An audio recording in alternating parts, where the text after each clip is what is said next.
This is from Look for Me in the Whirlwind, the collective autobiography of the Panther 21. Kuwasi at the time was a member of the Black Panther Party after he left the U.S. Army, and he was one of those who had been caught up in the conspiracy of the Panther 21.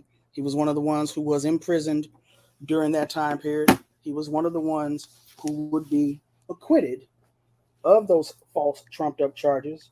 And afterwards, he would go underground to finish his work, the work that he had started out.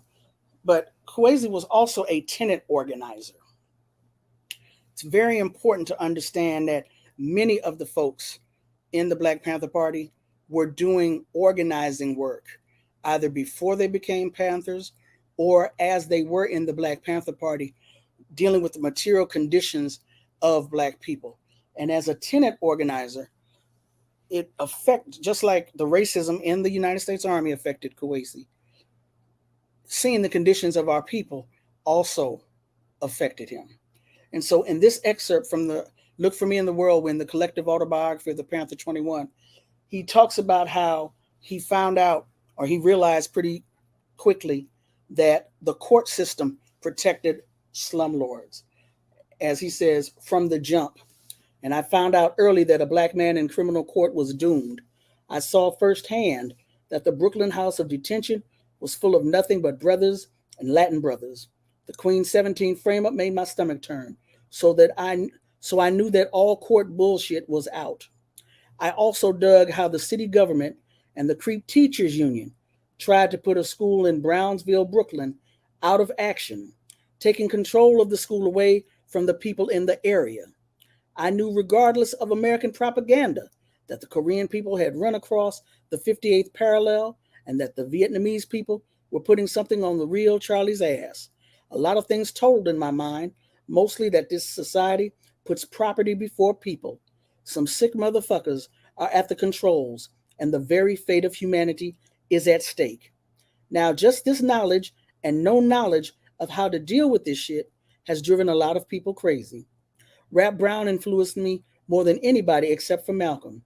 And by that time, I'd read Robert Williams' book Negroes with Guns and The Crusaders, which I studied along with Miles' Red Book. I decided that I wasn't doing enough, and I decided what I would be doing for the rest of my life.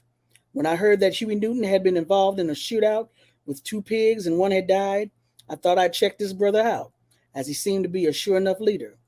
And when the Panthers came to New York, I checked them out and found the 10-point program unquestionable, and the fact that it was community-based a good thing. Digging that the cadre believed that political power stems from the barrel of a gun made me feel instant kinship.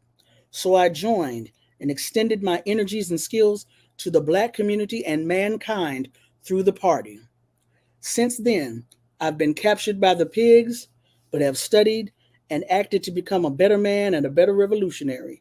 I long to be on the streets with my people and elevate the struggle to a higher level and do whatever is necessary to bring this disgraceful period to an end.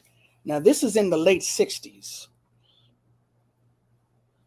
as part of the Panther 21, where he writes this collective biography. You see his concern for humanity. You see his concern for the plight of the people.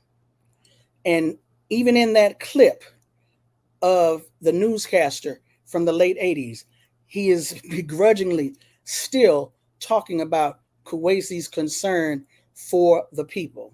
This is who this man was, not some bloodthirsty monster.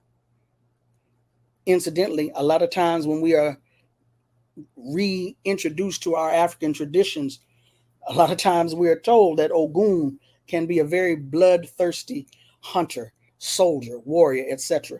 And again, that's something that I want to go into in a future Rootwork.